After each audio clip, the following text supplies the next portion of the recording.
Okay, we are now recording. So anytime you're ready, go ahead and give it a shot. Okay. Hello. Hi. This is Cynthia Cummins, the Cynthia The one Cummins, and only, yes. and I am here with Jeff Smith of Vroom Vroom Veer. And you can also say something about your blog. Oh, Go ahead. okay. You can. I could say something if I wanted, or I could say something entirely different. Yes. Yes, you I could. could just start talking non sequiturs, but this is Cynthia Cummins. Cynthia Cummins. You can find me at realestatetherapy.org, Got where it. there's all kinds of advice and wisdom and humor about what it means to have a home or not. Right. And today I'm talking with Jeff Smith of Vroom Vroom Veer. And it's perfect. See, now you got all the pieces in there. Okay. Are you with me? Yes. Yes. I think that was perfect. All right. All right. So I'm going to hit stop on the little recorder thingy and I'll start a new file. I'll be right back. All right. All right. Are you ready to thoughtfully steer away from your revved up, frenzied, and far too often scripted life? Then welcome to Vroom Vroom Veer with Jeff Smith, where he guides you down the road differently traveled by sharing unique experiences with guests who have managed to shift away from a life stuck on cruise control and veered their way into a more authentic and fulfilling one in all sorts of interesting and kind of remarkable ways. Get ready to Vroom Vroom Veer with your differently traveled road chauffeur, Jeff Smith. The Nords. Thank you so much for being on Vroom Vroom Veer and welcome to the show. How's it going? Oh, it's going all right. How are you doing, Jeff? I'm good. Go ahead and introduce yourself, Carol. Oh, sure. So I'm Carol Pittner, a.k.a. Nordy. I'm the second generation Nords, and I'm one of the co-authors for Raising Your Money Savvy Family for Next Generation Financial Independence. Perfect. And Doug? I'm Doug Nordman, known as Nords. That was the call sign from my first submarine XO. He was always jealous of those aviators who had call signs. I love it. And I'm Carol's co-author on the Money Savvy Family book. We really enjoyed writing this together. That's amazing. This is fun. I don't get to talk to two people all that often. It's usually a one-on-one conversation. So having two people is more fun. And then the other thing is I almost always talk about like childhood stuff, and maybe we're going to talk about your dad during conversation. And hey, look, your dad is here. So that's really the whole fun. book's about childhood, so it worked out nicely. Yeah, I like this. This is really fun. Okay, so let's talk a little bit about the book. Just for you guys to share your thoughts, just briefly. And then we'll move on and talk about Vroomy Veery stories, and we'll get both of your perspectives because that'll be a blast. Looking forward to it. Yeah. Absolutely. Okay. So, Carol, go ahead and tell us a little bit about the book.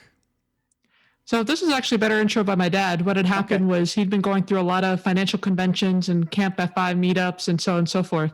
And he would always talk about what he knew about financial independence, being from the military and being able to reach 5 before he even was ready to retire. Right. But one of the things that people have always asked him is, okay, we got you. You've been doing this for 20 years now. You know how to do this. What about your kids? Like, what are you doing to making sure that your daughter is going to be 5 one day? Yeah, right. And it was that makes sense. It was a light bulb moment for my parents because it was one of those things where I'm in my mid-20s now. I'm still going through the process of reaching FI and technically reached lean FI already. Nice. But how do you get me to this point? How do you make sure that I know this with a child's raising versus finding this in the 20s like most people do? Okay, that makes sense. Very good. Doug, talk a little bit about the book. Well, we were staying with Carol and her husband in their Norfolk apartment at the time. We went to a financial conference and came back a week later, and we were hanging out around the dinner table. And I said, I got that question again about how do you raise your money savvy family? And I've been babbling answers, and I've been kind of coming up with ideas, but I really didn't have any good advice for the families and the parents in that audience. And Carol, do you have any memories when you were growing up And boy, did that open up the floodgates. And it reminded her of a few stories. Sure. And pretty soon we had an outline, and then she started writing a chapter. And after that, it was off to the races, and I was just trying to keep up. And so we'll talk about our parent tactics, trying to stay out in front of somebody who's very bright and eager and curious about money. And all the brilliant things that clearly we did to raise a money-savvy family. At least they seemed brilliant to us at the time. Yeah. And then it alternates, and then the narrative has Carol's side of it as she's growing up as to how well a child with a child's perspective sees that financial incentive working out. Yeah. and there were good things. There were other things that were not so good. No, I get it. That's perfect, though. It's perfect. Yeah. Hey, she's launched. She's not living in the basement. She's got her own life and her own career. It's all good. And now, you remember when your parents would channel that attitude to you of, hey, someday you'll have kids of your own and you'll understand. Mm-hmm. And now with my 11-week-old child sitting, well, she's out in the stroller with dad right now. But yes, it's happened. Yeah. It's all coming around full circle, as they say. Good for you. So let's go back in time with you, Doug, just because you've got more experience, as we say, as old people. A lot of it, yes. So where did you grow up? Are you originally from the DC area, or? No, ironically, we spent some of the time there, but we joke we came to Hawaii as soon as we could. I grew up outside of Pittsburgh, Pennsylvania, and I went to 4 years at the Naval Academy, so I'm familiar with the D.C. area. Gotcha. But again, once we were done there, we did training on the East Coast for the submarine force. There's, the usual bunch of schools you had to go through in the 1980s to go to your first submarine.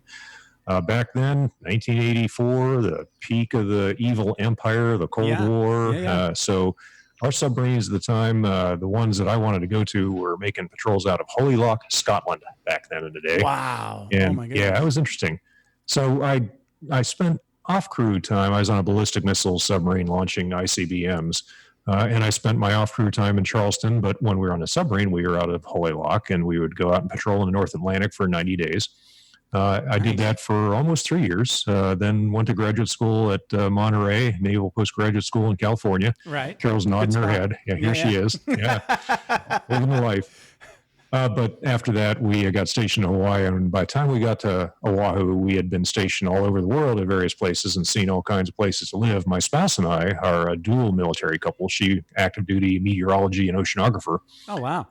And by the time we got to Pearl Harbor, we were like, hey, we could stay here for quite a while. We like this place. And so we've lived here 30 years, the first 13 years with courtesy of the Navy until I retired. And then, of course, since then, the last 17 years, almost 18 years now, as retirees.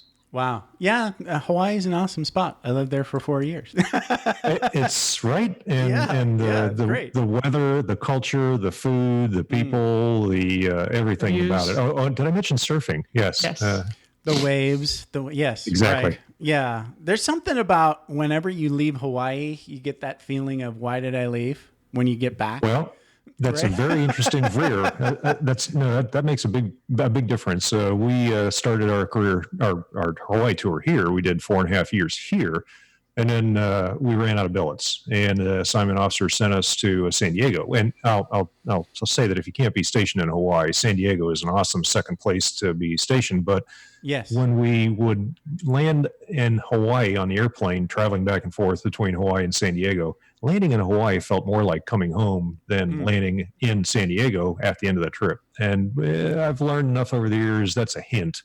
Yeah. And so as soon as we could, we got stationed back here. And once we got back here, we stayed until I retired in 2002. Okay.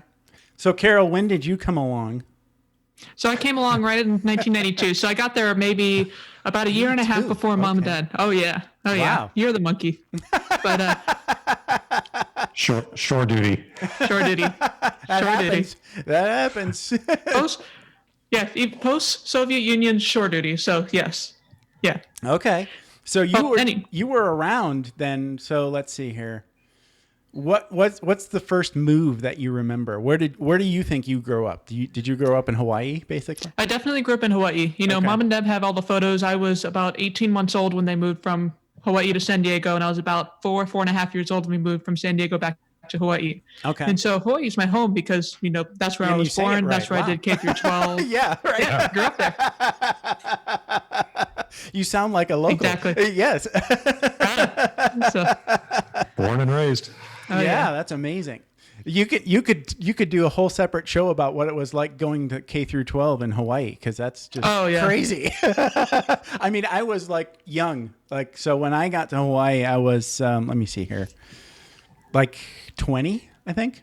So from 20, I guess 20 through 24 ish, something like that. And that was in now I'm really scratching the brain cells here, like 90 to 94. Sounds like you did it right. Yeah, and that's where I met my wife. So most of my memories from Hawaii are just like that sort of like 20-something single life. Yay, I'm partying, and I'm, like I don't know if you guys are familiar with the Pearl Ridge area. Oh yes. Okay. Yes, we are. So there's like those 3 condos like right on the corner by Polymomi Medical Center. Right. That's where we lived, and that was right across this. You could walking distance to all the bars and stuff at Pearl Ridge. That was amazing. I know, is it really?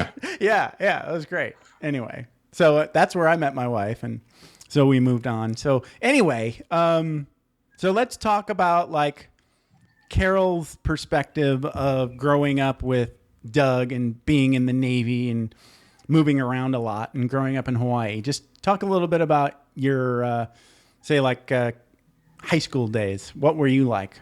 Oh, yeah. Also, by the time I was in high school, Dad was retired, and halfway through high school, Mom retired. Right? Yeah. So to put on in perspective, Dad actually retired when I was in 5th grade, and I remember the biggest life change that happened was I stopped having to go to after school care, so I didn't have to go to the A+ program or the YMCA. I could go from school straight home, and Dad was already sitting there like he'd been chilling all day, and I walked indoors and I got to go straight to my room. Didn't have to worry about any after school leaders or getting my homework done or all the noise and all the other kids. I was just home. And that was a very nice thing to experience. Change. Okay. So before that, then I take it you were in some sort of after school program because both of your parents were and before working. School as well. Because Dad had a particular job. Both Mom and Dad had tough jobs at that time. Mom was on watch floors and Dad was in a job in a staff billet that required a lot of real-time updates. And so we'd wake up early. I would be at the school by about 6:45 in the morning. I would be in that before school program until school actually started. We would go through school, and then I'd be in school all the way until the end of the day, go to after school program, and Dad would pick me up around 4:45. So there's a good chunk of the day of 10 hours a day I was spending at school. Wow. And so the first thing that happened was when Dad retired, didn't have to go into school so early, didn't have to come home so late. Right. Suddenly I had all this more free time at home and in my neighborhood. And so that was wonderful. Yeah. I mean, free time at home with Mom and Dad there to offer helpful suggestions whenever we felt it was necessary. No, I get it because, my parents not being in the military, like my mom never worked. Okay. So that experience for you is like alien to me. So when I was all the way through high school, I'll tell a funny story. When you get in trouble in kindergarten, sometimes the teacher will make you sit out in the hall. Well, they did when I was a kid. Well, I was really upset about that as a kindergartner because there was an injustice there. I couldn't get my crayons to go back into that cut up milk box. oh no. And it wasn't my fault. It was just because my little hands couldn't not break a crayon and get it in that box. And I tried like a million things. So I just left it there because she was yelling at me to sit down. And then she came and said, well, you didn't put your crayons away. Go sit in the hall. So instead of just sitting in the hall, I went home. All right. Womp womp. Yeah. And as I'm walking in the door crying, my mom's on the phone with he's here. Yeah, everything's okay. That's right. So you got to reward that kind of initiative at that age. That's impressive. I know. No, I've totally lost all of that spit and fire. I don't know. It got burned out of me in the Air Force, Military. That's right. That's right. And the other thing that I was thinking of when you were talking, Carol, was like, you kind of were born in the military. You were in the military when you were a kid. Oh yeah, but it's very different. Most military brats, especially for me, I had both parents that were in the military. Right. That's and so it was very hard. Different. Yeah. So that it's one, both Mom and Dad were wearing the uniform. So I just saw, 2 different jobs, 2 different communities. I just saw everything that had to be Navy. Yeah. And then the second part of that was I was unusual in that, except for that one move to San Diego, I grew up in Hawaii. We had a Right. very stable location when it came to what mom and dad was doing. And sure, they were in different buildings as they went around the harbor, but at the same time, they were still in the same place. And so Yeah. I didn't have to really deal with multiple elementary schools. I went to only one middle school and one high school. So it was very easy compared to what most military Right. kids go through. Yeah, I would think like in my experience when I talk to most military brats, their experience is, okay, at this base I was this person, at this base they get to reinvent themselves over and over and over again. It's like every move, I'm a new person. So And they get very resilient at that, very good at You're right. adapting, making right. friends, fitting in, That's whatever right. the culture right. is. Yeah. yeah, I think any experience like the one we're going through now That's right. is yet another opportunity to grow and get stronger, right? Yeah. I know that as corny as that sounds, but you're right.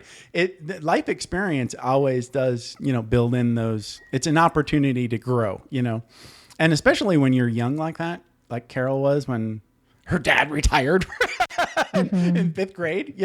That's it's a great. I mean, everything up to that was just like you didn't even know, right?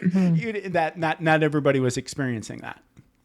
Oh yeah, and there's a good subset of kids in Hawaii that are military, just because there's Right. every single service out there. So there's Right. always I don't have a good percentage, but I would say at least a quarter of the school in some way, shape, or form had some kind of military tie, whether that Sure. was kids that were local and their families happened to be National Guard, or Yep. kids that were from out of state that were doing the move to move. And so there was always a very strong presence there. And I guess that was one of the other things was growing up, 9/11 and all of the Middle Eastern conflicts were very much a big part of middle school and high school. You always had kids whose parents were always on deployment. Right. Oh yeah. Yeah. So let's talk a little bit about how the other kids treated you. Because it was a fascinating thing for me to witness, but I was on the outside, really divorced from all of that, right? As a 20-something, running around trying to meet girls, right? Okay. That's where my head was, right?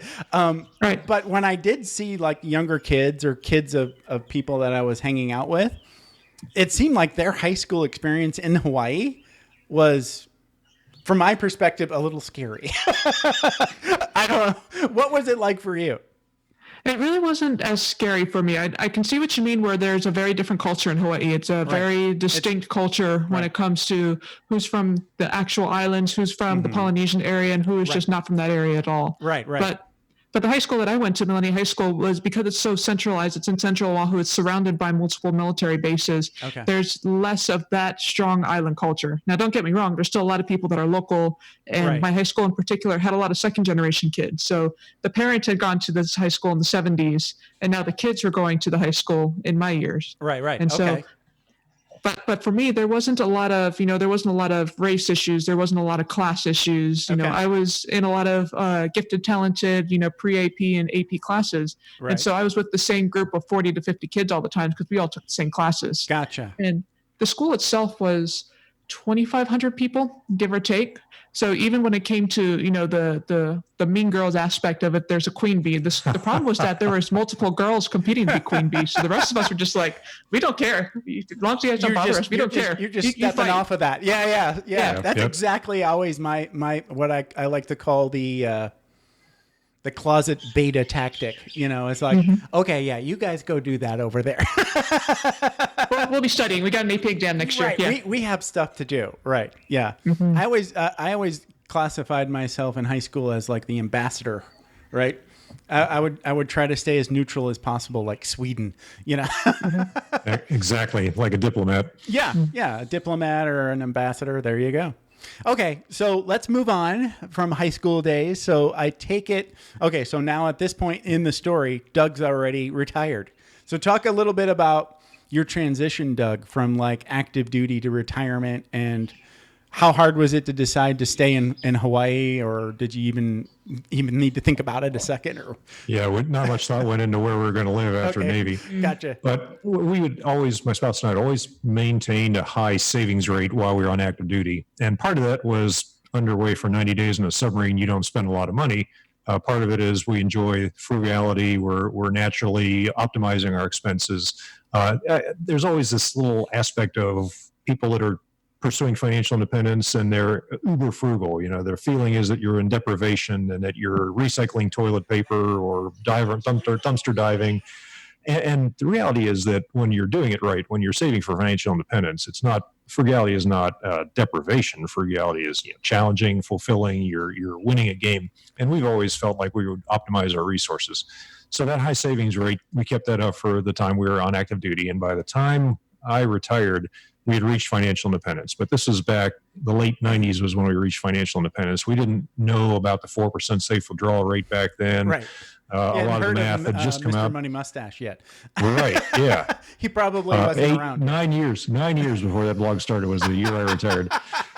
And blogs were just getting started in 2002 anyway. But the financial independence part of it meant that when we were leaving active duty, we didn't need to worry about me jumping straight into that bridge career like so many service members do, and so many military families immediately start a second career afterward. Sure. And at the time, that culture was a little out of step with the mainstream. So you get a lot of pushback from your peers and your chain of command and your friends. And the attitude is, well, you're not going to be able to take care of yourself. You're not going to have enough money. Right. You're going to be so bored. What are you going to do all day? Right. You can't possibly surf all day.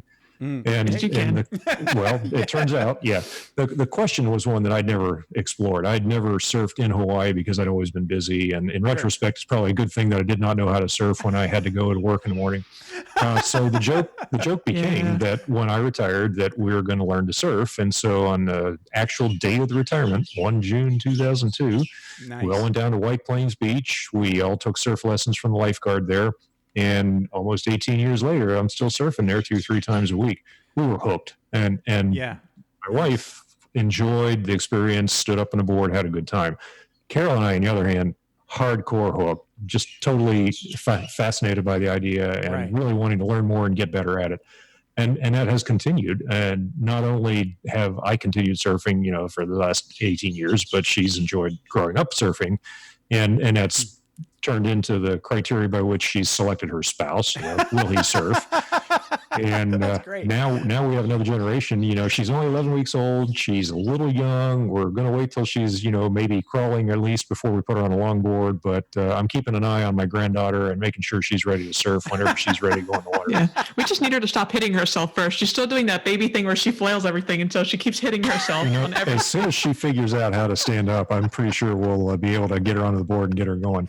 So that was the whole attitude with leaving active duty and retiring and living off your investments and having the pension and, of course, the healthcare. The healthcare is an absolute relief. Now, since then, we have figured out many ways to solve all those problems, inflation, healthcare. But I will say that one of the things I've never had a problem with is figuring what I'm going to do all day.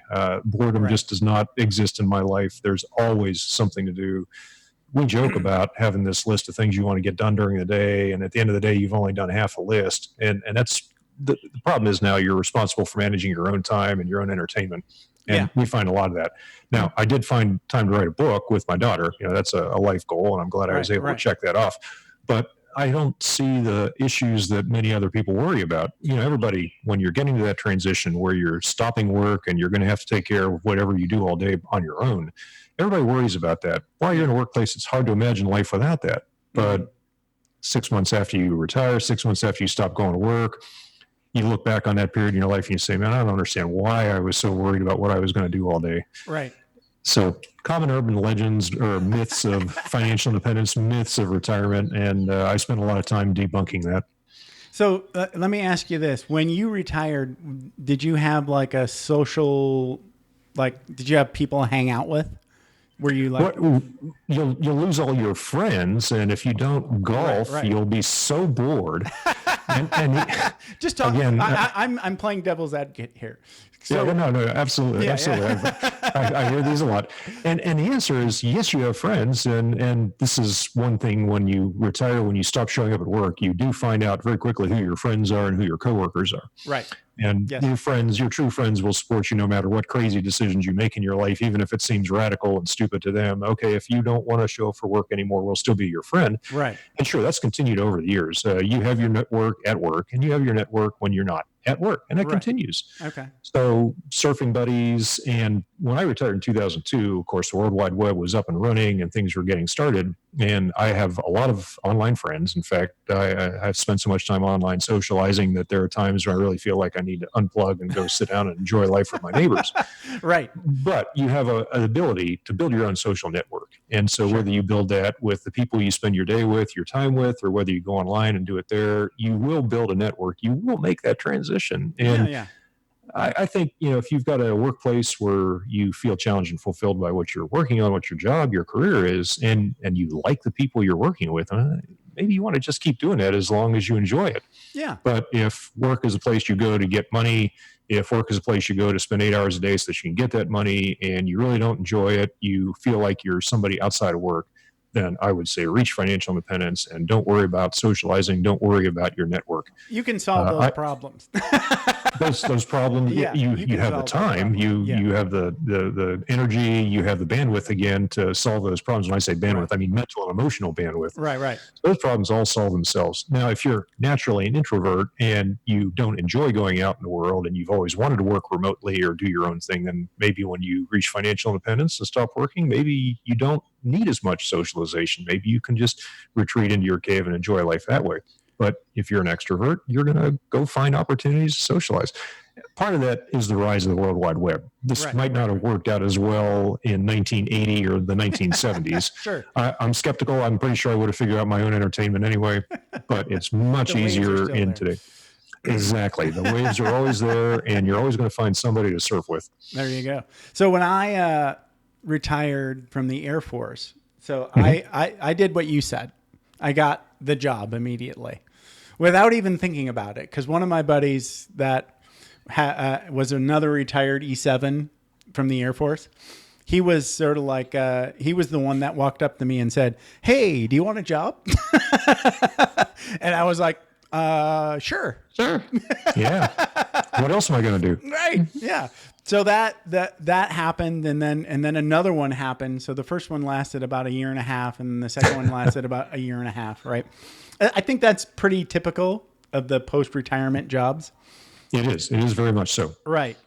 And then I was looking at that post 9/11 GI Bill, and I was like, that looks like fun. Not doing anything, but going to school for like 3 years. So I got to do that. That was amazing. So after that 3 years, then I kind of ran out of plan. Other than I kind of wanted to not work anymore. You're exploring other options. Yes. So, but it was fun, but I did, I experienced the thing where my wife was still working full time at that point, because we were in like 40s something, right? And we needed money. I mean, my retirement, in my E7 retirement, wasn't enough to pay the bills, right? So the GI Bill money was enough with her job, and that GI Bill money for those 3 years, we were fine.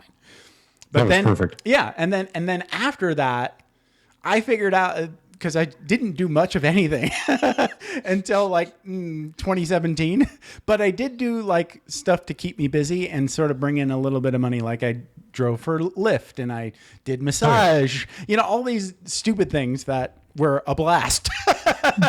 They didn't make a lot of money, but they were, I think for me, I felt guilty for not having a job. So that combined with being a little bit socially isolated, being like age inappropriate at home too much. And then all of my social structure was tied to the military kind of thing. So I did experience some of that isolation that people talk about, but it was my fault. Right? Well, it's also the first time in your life when you've had a chance to make that kind of transition and do that sort of exploration. And I see that a lot from my audience. I hear from thousands of military families and service members and veterans, and everybody goes through their own unique transition. And there are common things that are an issue with every transition. And some of it's personality, some of it's location, some of it's the family situation you're in. But I do know that there is that feeling of I should be doing more, I should be giving back to society, I should be working harder at this. Yeah, I feel a strong I feel a strong urge to pay it forward, take care and show people and do the same thing that you used to do in uniform, right? You're taking care of people, you're helping them build their skills and their careers. And I still enjoy doing that. So Sure. it's, And you're luckily doing I've found a way to do it. That's right. Yeah. And I really enjoy this version of it. And I've enjoyed learning to become that different person. And you mentioned that 18-month series of jobs right after the military. Studies show that half of all military veterans change that job within that first 2 years. And sometimes it's because they've figured out the civilian job thing and figured out how to get promoted or figured out how to get to a new location, another company, all those things. Yeah. But some of it is finding out who you are and what you want to do. And that process goes on and evolves. And I've learned now, after a few more years of experience, that it's part of life. Every 5 or 10 years, you get to completely reinvent yourself and change your rules. Carol's rolling her eyes at this because she's gone through that transition, right? You've had that feeling yourself. Oh, yes. And you're going to go through a few more of those. Everybody does. And the attitude in the military is that someday you're going to get out of the military and you're going to turn into version 2.0 and live happily ever after. Well, it's not quite that easy. It's a little more complicated. And maybe it was version 3, 4, and 5. Yeah, for me, I mean, it was like almost like every PCS was an opportunity to like shed an old identity and build a new one. Okay, so let's talk to Carol again. So I completely understand. Yeah, Carol, you decided to join the Navy too, and you were active duty. Now you're in the reserve. So what job are you doing in the Navy? So originally I was what they call a surface warfare officer. I tried to do the submarine thing like Dad. My grades just weren't good enough for the number of women that they were accepting. They were only accepting 24 in a year. Okay. And so they said, thank you. You can still be someone who's in the nuclear program, but we're going to send you to the surface instead. So my very first ship, I still don't know how I did it, but I managed to get a slot on one of the ships that went to go to Spain for the first her grades were actually pretty good, and she made the cut for that billet. Yeah. Good for you. I had a 3.4 GPA in civil engineering, but I was competing against women that had 3.9, 3.8 mechanical engineering GPAs. It was a very tough crowd, and they're very good at what they do. Right. But, I mean, second place, if you're getting a destroyer in Spain, I mean, that's really not that bad. And, wow, nice. Yeah, so because I was considered what they call a nuclear option, they send you to sea first. And so I went to my destroyer first, and it was what they called Forward Deployed Naval Forces, FDNF. And so, Dad talks about being in Holyloch, Scotland. I've been there as well. I've done a lot of patrolling out in that area as well. I've done the Mediterranean, the Black Seas, especially. So spent a lot of time off the different coasts in Europe. I've been to 12 different countries all throughout Europe. Wow. And that's awesome. It was, and it was also tough. I mean, there was the year 2015, I did not really sleep because we were going in and out of patrols and for some reason people thought that I should be on the night watch. I was always on the 12 p.m. to 3 a.m. watch or the 10 p.m. to the 2 a.m. watch. I was always on the mid watch somehow. And so I really didn't sleep in the year 2015. So after that, going to nuclear power school was slowing down. That was when I got to sit in the classroom and realize what just happened over the last 2 years. Like I've been to 12 different countries, but I get it. Whenever Air Force people talk to Navy people, we always I can't talk about every Air Force person, but I feel a little bad because my life seems a lot easier than your guys. I mean, especially from my perspective, like I never, I deployed a couple of times, but they were both pretty like low threat areas, 59 days on lockdown in Saudi Arabia, not so bad. And then 4 months screwing around in Qatar, not so bad. Yeah. So the funny thing is that I've never actually been to the Middle East. My first ship was FDNF Rota, which means that you spend all your time in the Mediterranean, the Black Sea, and the North and the Irish Sea. So you're very much Eurocentric. And then, so I went to nuclear power school. I failed out of nuclear power school, which was kind of a good thing for me. But after that, they still sent me to an aircraft carrier. And instead of working down in a nuclear plant, I was working upstairs in combat systems of all places. Yeah. And the ship that I was on is the famous Gerald R. Ford. And Gerald R. Ford has not had any port calls outside of the United States yet. And so I went from, going to every single foreign country I could in Europe to not even being able to make it out of the Virginia Capes area. And it was completely 180 from my first tour. Well, I hired, while I was still active duty in Los Angeles, I was running a small network shop. mostly enlisted folks and me, right? So, but we got to hire a couple of civilian contractors, and one of those guys used to be in the Navy, and he was an IT guy. Okay. And he started telling me his war stories, and I was like, wait a minute, what? And he's like, yeah, well, you know, you never really get any. When you're at sea, they just own your ass, was his words. Like 24/7, you're on duty. And if you're not on duty, you're on watch, or you're sleeping, or you're working out, or you're eating. And I'm like, ugh. But, you know, it makes sense. It's culturally different. So when you go to shore duty, it's a little bit more like you're in the Air Force. Right. It's like you go to a job, you answer the phone, you delete email, you go home.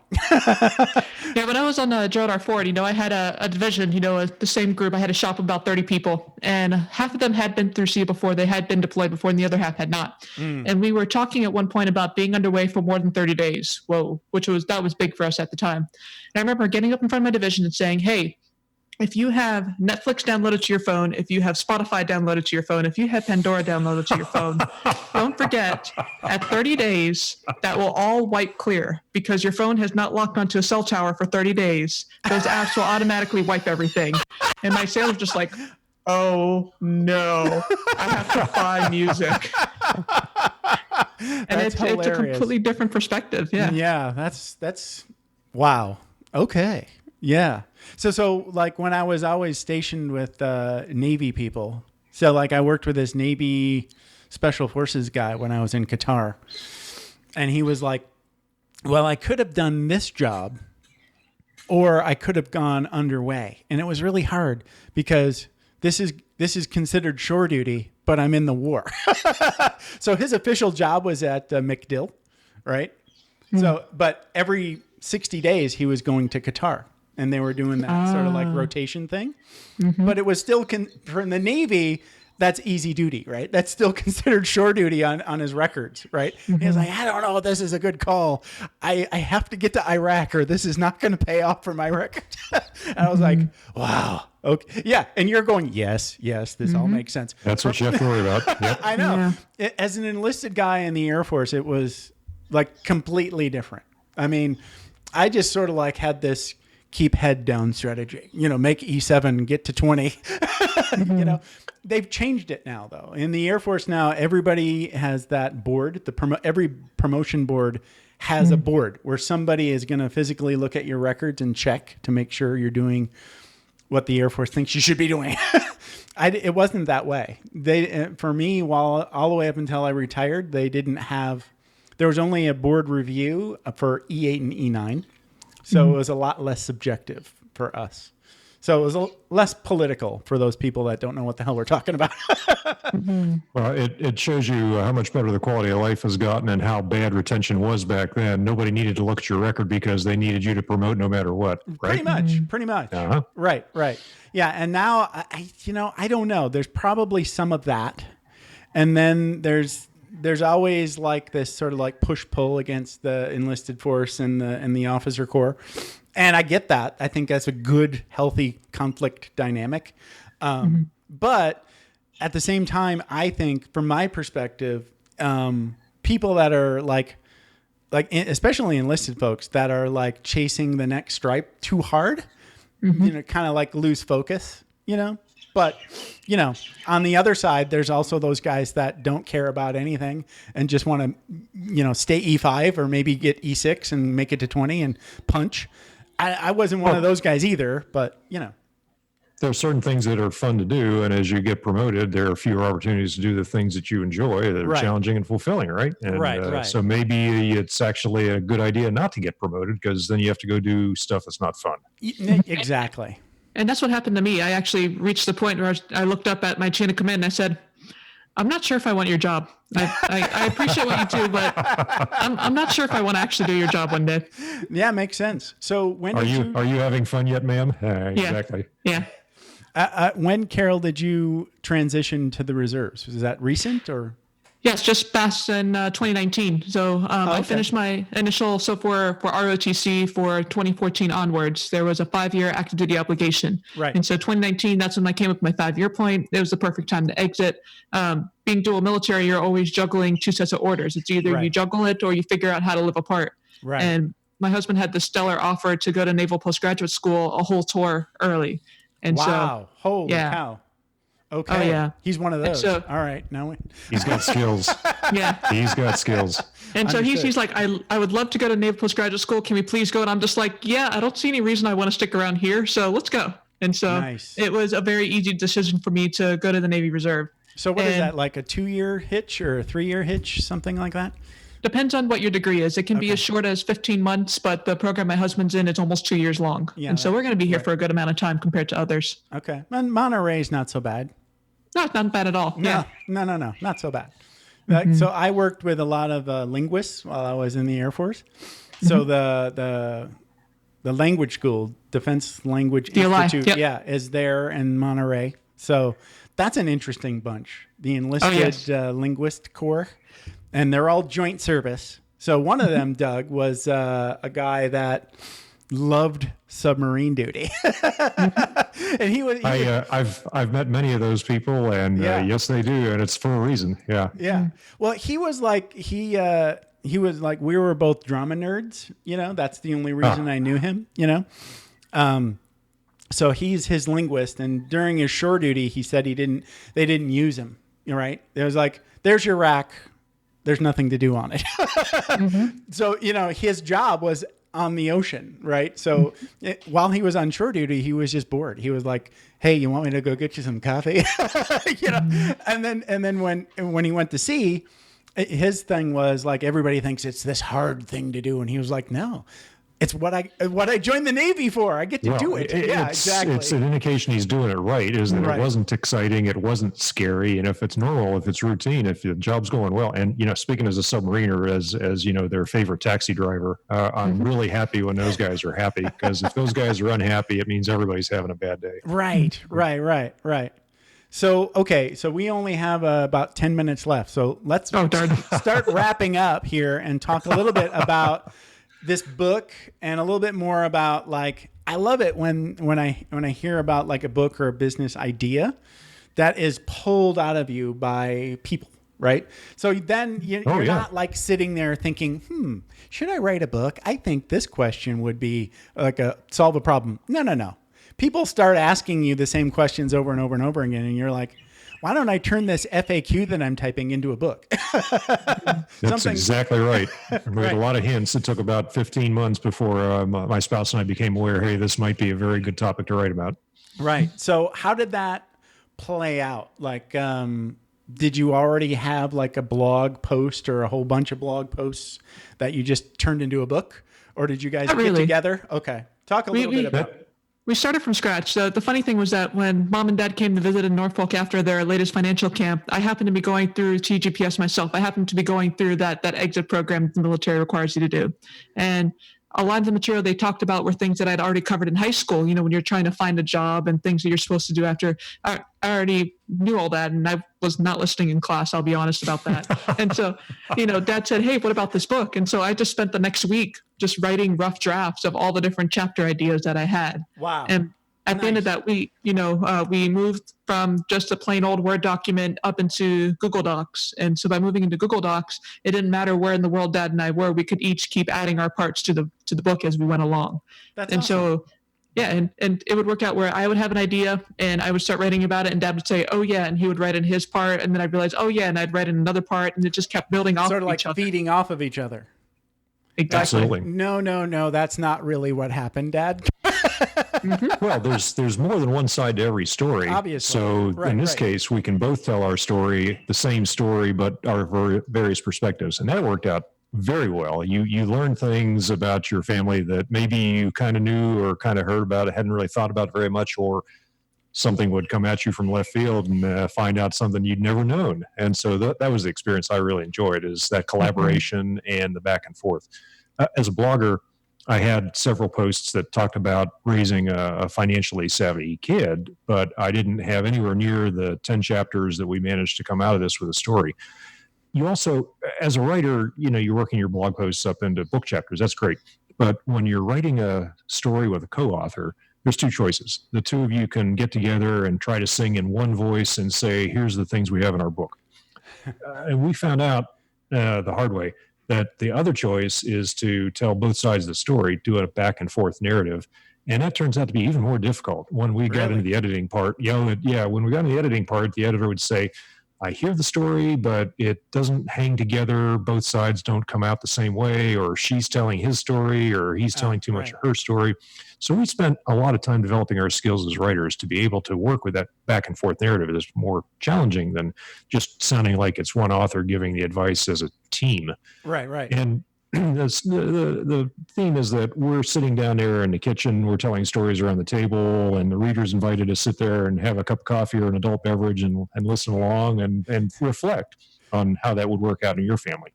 These aren't us pontificating from our ivory tower of parental wisdom. Instead, it's ideas that we had that worked out pretty good, or ideas we had, and next time we try them, they'll work out better. But the stories are relevant to every family. Every family goes through these common problems. And that's what I started realizing that maybe there was a book in this, was by the number of questions we got about what every family has to go through. No, I get it. And I think like those questions are fair, because like there's one thing to say, okay, you're in this big room and I'm asking a question about how, what's my number? And, all these 5 questions that you get as it applies to me. But now you're like, how did you get Carol to do all this too? Was it through osmosis, or were you actually doing things on purpose, or did some of it just happen accidentally? Did you try something and it went completely opposite and still worked out beautifully? I don't, all of those things. The answer to all those questions is yes. Yeah. That's what I imagine. Yeah. And it would be fun. I mean, done the right way. I hope it all worked out, but done the right way, I can see where it would be a lot of fun. Because most of the time, anytime anything has gone wonderfully well for me, it was like because I Clouseau'd myself into it. I just tripped over something and everything worked out. I was like, yay, look at me. It was interesting going through the editing process, because the editor would be at that objective outside view and would say, this doesn't make sense, or this part here, I see where you're going, but you haven't made it yet. I think one of the comments the editor had, Carol, one of the chapters was, hey, this chapter, it's a mess. But we went through quite a bit of editing. That chapter is perfect now, flawless. Yeah. Right. And so that editing process, again, this is the fun part of being financially independent and being able to figure out what you want to do all day. And just the fact that you're able to sit down with somebody who you really enjoy working with, that you feel like you've known them all their life, and you can write a book with them. Have.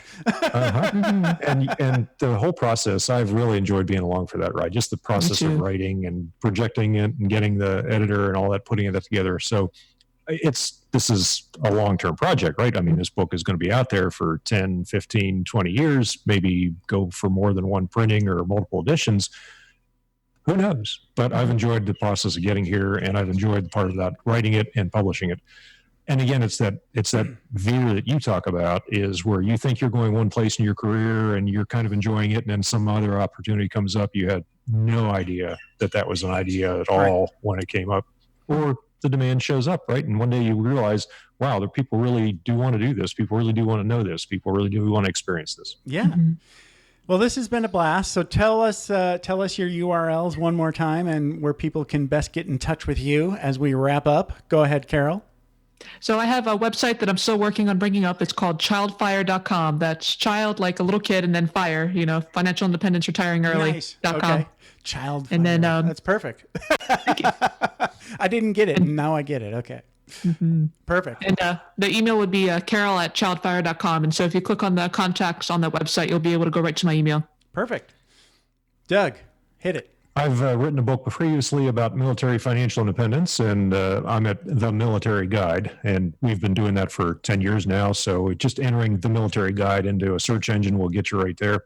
I've also spent quite a bit of time on Facebook. My Facebook profile is totally public. Feel free to look up Doug Nordman there, and all the surfing pictures and all the lifestyle incentives. The whole point of that public profile is to show you what I do all day, and to show you that financial independence is not only financial and math and logic, but it's lifestyle, it's emotions, and definitely sustainable. I wish that I'd done this first, right? This is the part where you say, well, if I'd known the military retirement was going to be so much fun, I would have started that right out of high school. If only. If only. Thanks, guys. This has been a blast. I appreciate you hanging out with me for a while. And aloha, Doug.